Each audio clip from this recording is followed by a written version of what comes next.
Okay. Good evening to one and all present here. So in this week's webinar, our topic is unit testing with Jest and RTL. Giving a brief on these webinars are conducted to have a tech overview around Glyphic, what's the tech stack around it, and how this technology helps in bringing Glyphic to the next level.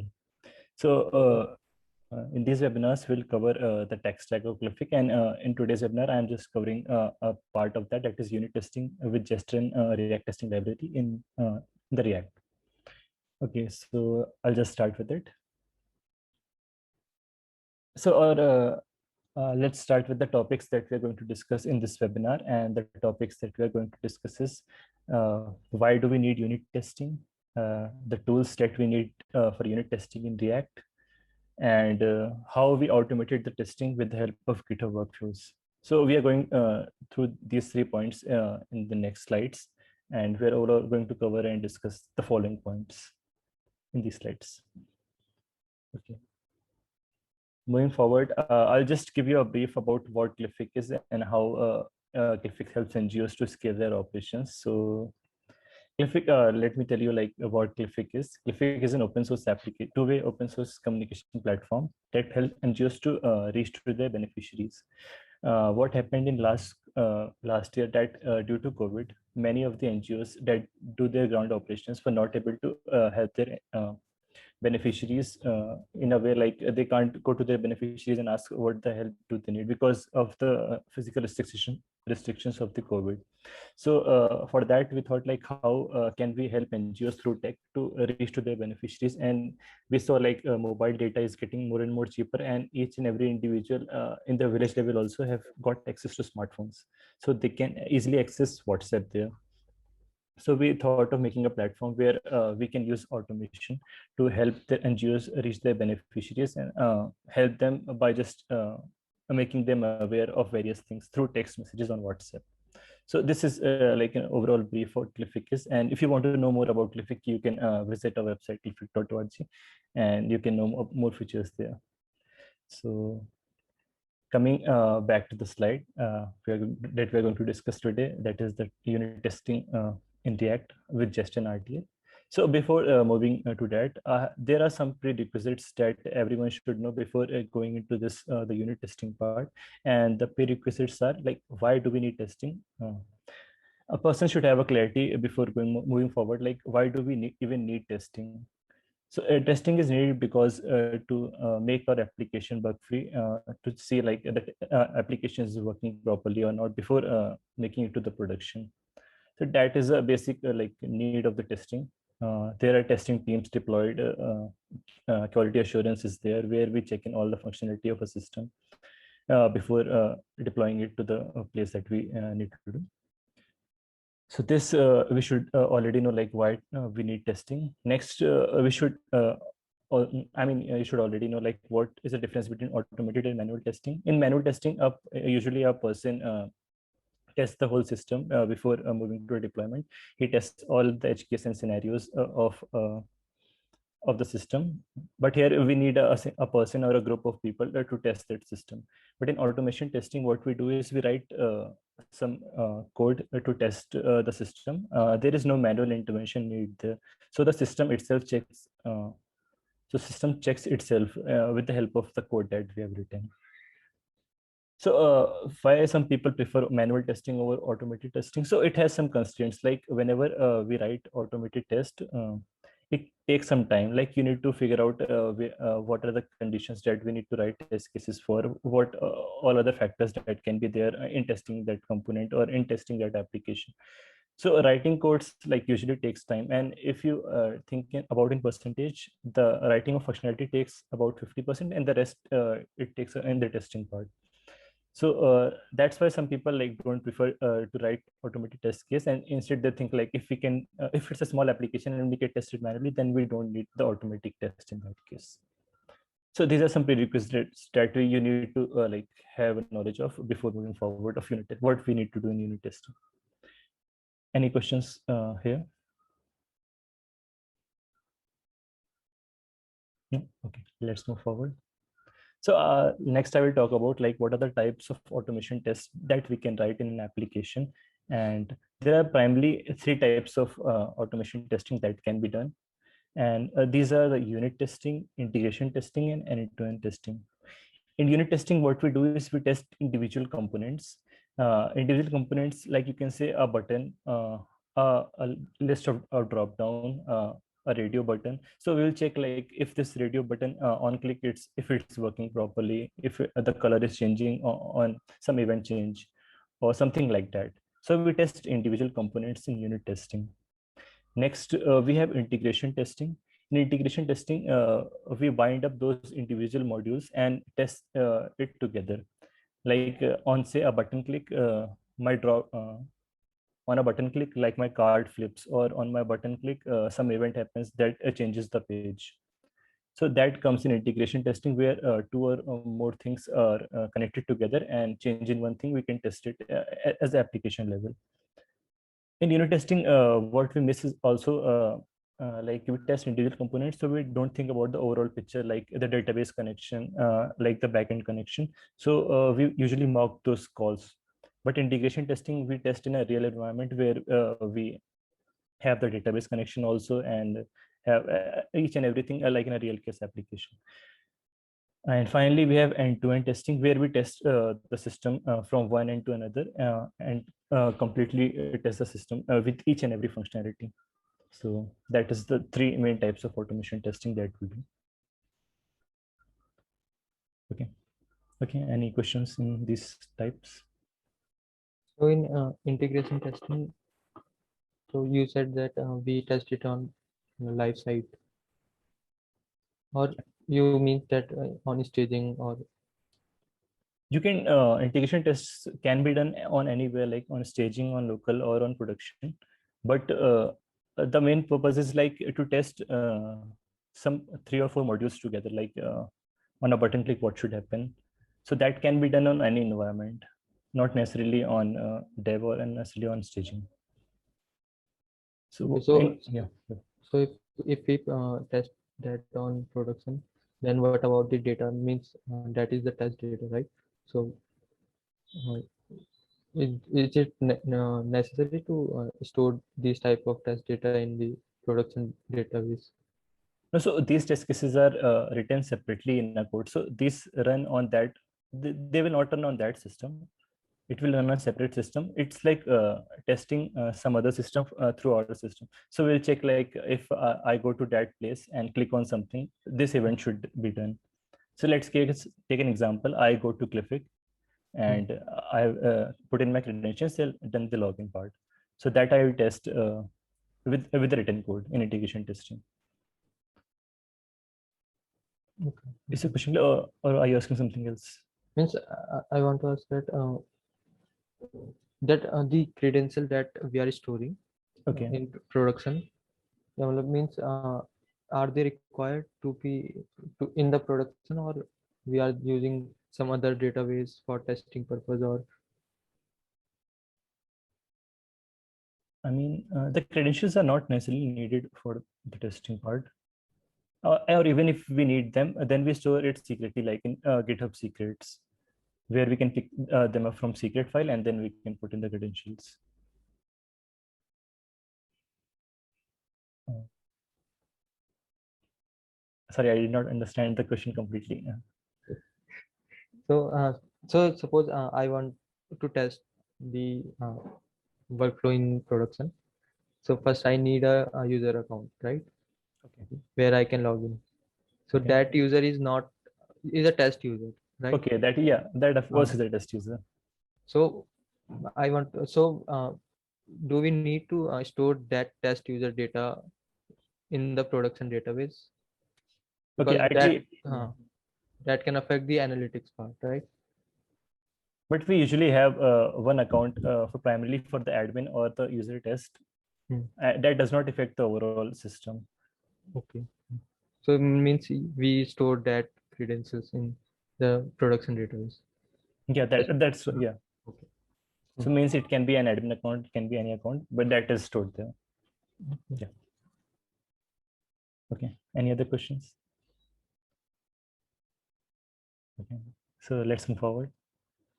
So in unit testing, we have certain tools in React that we use. So I'll just go over those tools. And the tools are, first is Jest. Jest is a tester. So what Jest does is creates a copy of our DOM that helps load individual components. So how our actual DOM works is it creates a copy of that DOM, Jest. And next is it has a utilities and functions that helps in mocking our modules. Second is we have the React testing library. It's a set of utility functions that helps in writing our test cases easily. So with the help of Jest and React testing library, we usually test our the React or the front end code. So next I will jump into the demonstration part, like how we do our actual testing, and you will see the live in action. Okay, I'm moving forward to that. Okay, so here's my console, the terminal, and I'll just open the repository. Okay, you can see this, right? So it's a normal install of the create React app. That's the basic React app that we start with. So first we have the command yarn start that I will start the server. And yeah, as you can see, this is the server, and this is the basic thing that comes in the with create React app. And next I will start with creating a button and writing a test case for that button. So that button loads perfectly fine. Okay, I'll just start with my index.app.js file. And in my components, I will start with a new file. I will say it's my button. I will just import React here. And next I will create a button.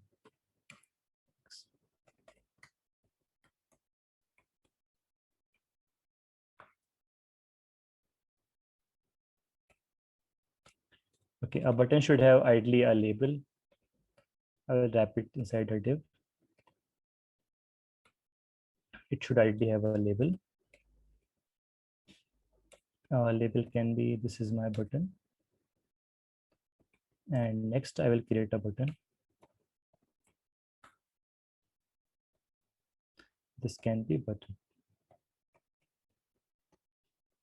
Okay, my button is created here. Okay, okay, now I'll load this button in my app.js, and I will just write button.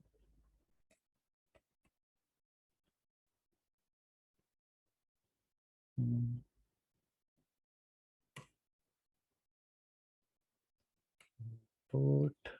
I'll just import that button here.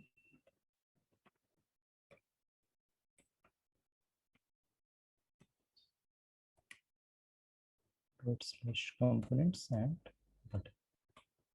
So if I'll just go to my screen and remove this, all the header part, image. Okay, my background is, let's remove header part also. So as you can see, my button is loaded here with the text button and my this button. I'll just 1 second. I will just create a break tag here.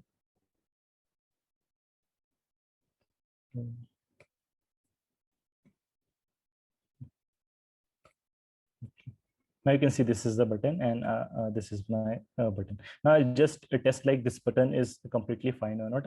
So for that, I will just create a test file. So my test file would ideally be named something like this: button.test.js.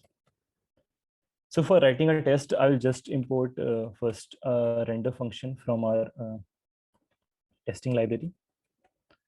Add the testing library React. And next I will import and extend export. Right there.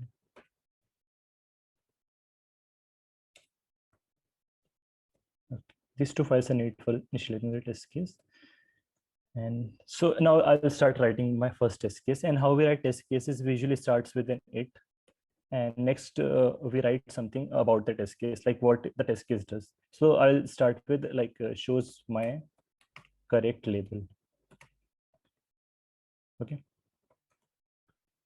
And second, we pass in a callback function. This is run after the test case is run. So I will just initially I will render my component constant equal to render my component that's called button.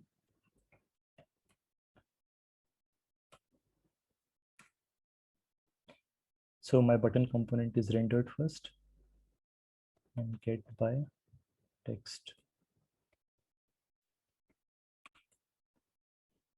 So here's my button component that's been rendered. And if I'll just, so next I will do what, I will make an assertion here. I will say that my label should have a text button. So for that, I'll just need a data test ID that we usually pass in for that label. Data test ID is equal to label. Okay, so I will just say get by test ID. So we have rendered this button. In that we'll find that label. Constant label is equal to get by test ID label. So I have like got this label, and I will check like if inside this label the button, the text should be button. So what I will say is expect label to have text content. There's text content button. We'll just say button. Okay, now we have written our first test case, and we'll try to run this first test case now. Okay, I will just add another family, and for running a test case, we will just write yarn test. Okay, so you can see our test case. Oh, it's failed. So because I have changed me some modification in app.test, I'll just remove this. Okay, now let's see. Okay, so as you can see, like it's saying expected element to have text content button, what I've said, but it receives the text content as button. So as you can see here, we have written button, but in text, we are expecting it to be button. Now, if I write this button, so it passes my test case. So it's just checking like it should have a correct label or not. So how this can be beneficial for you, like some new developer, suppose some new developer comes in and he says like changes this to button test. So with the help of test case, if you will see, if you run this test case, you can, oh, so is it not working? Oh, it has said button. So as you can see, like if a new developer comes in and he makes some changes to the label, it will automatically say like the label should have the text button. But you are now we are receiving that it has button test. So as you can see, the benefits of this writing this test case for the new developer, you can exactly say like I have expected this to be button, but now I'm seeing this has changed. If this has changed, it has changed. You need to change the test case also in that case. Otherwise, it will not work. So this is just a basic understanding, like how with the help of Jest and React testing library, we write a test case. So let's go over the steps one more time. We render the component. We then get the element by test ID, and then we make an assertion like the label should have this text content or it should have something else. And then if something changes, the test will automatically fail in that case. So this is like the basic introduction of how we write test in React, unit test in React. Okay. Any questions in here?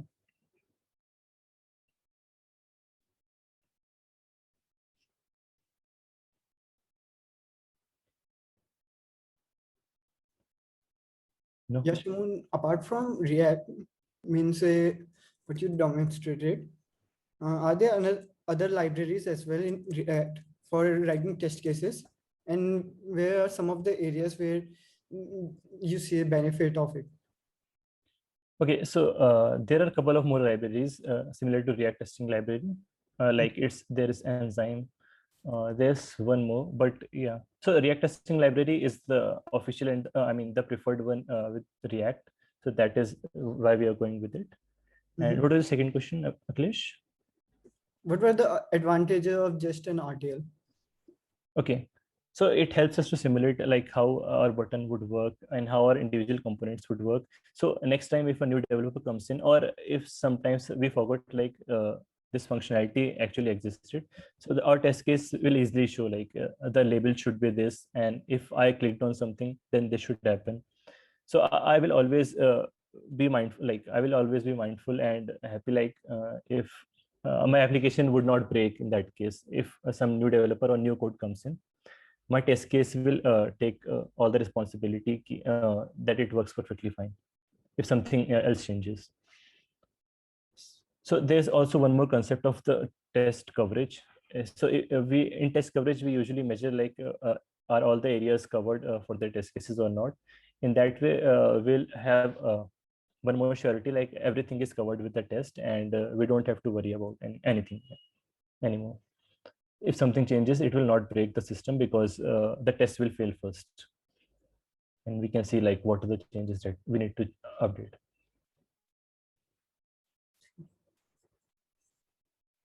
Okay. Yeah, thanks. Okay, then yeah, moving forward. This was the demonstration part, and now we'll move back to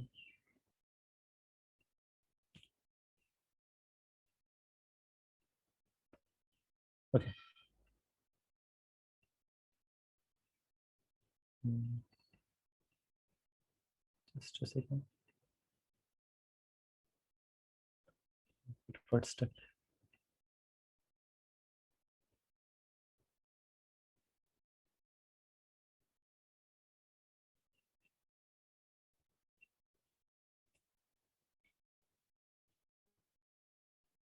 You can see my screen. Yeah, we can see your screen. Okay. Yes. Just a second. Okay. Let's move to the demonstration. Okay. So we already have the demonstration part, and now I'll just quickly wrap up with how we automated this writing this test case with the help of GitHub Workflow. For that, first we created a workflow file in our GitHub repository that helps us to run that workflow. And the file I have primarily these two things: the action to perform and the steps to perform the action. I'll just show that file, like how we work on that file, the workflow file.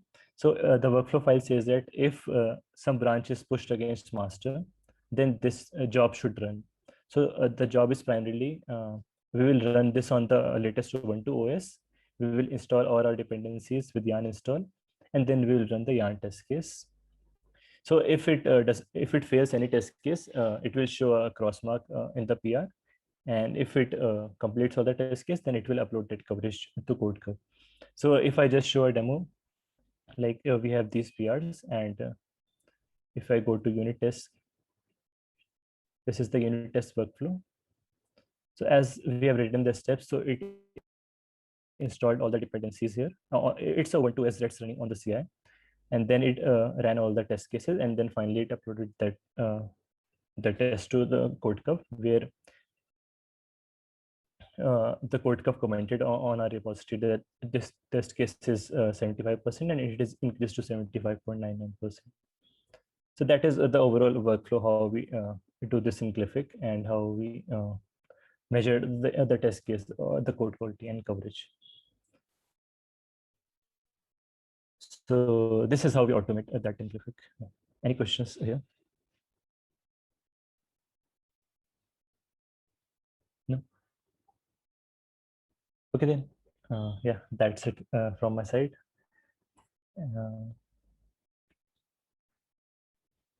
Thank you, Annie. No more questions.